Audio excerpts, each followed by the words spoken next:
My thoughts on the 8 categories that are not being live telecast. I think we have to see what happens. I think that, of course, everybody is disappointed that you're not gonna sit there at the same time like everybody watching out there.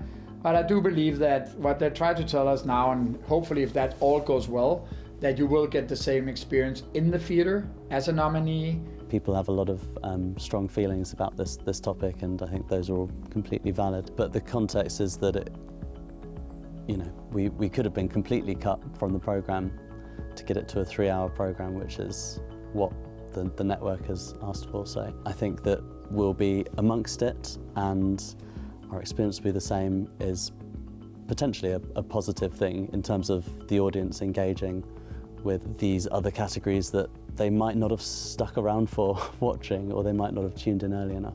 I think it's a little disappointing not showing all the categories, because everyone is doing his or her job, and everyone is making or try to do the best. So it's really disappointing to be outsourced on a way. I have mixed feelings because I feel so honored and privileged to have been nominated.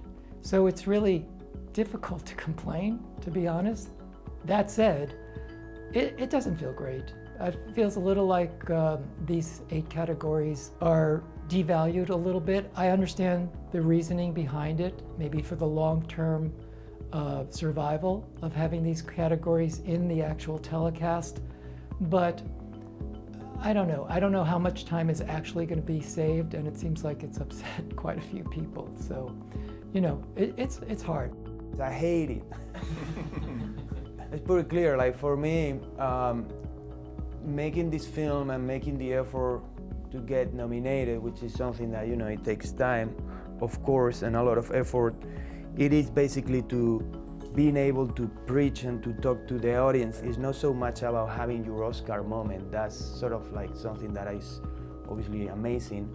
But the most important is, in the name of animation, to be able to talk to that audience and say, look, we can do different things. So now it's a little bit unclear to whom we talking. And animation for me is my life. In the previous editions, every category was sort of like taken into account, and everything was very important. That's something that not all the festivals do. So this year we feel a little bit weird about that, because we don't feel as honored as before.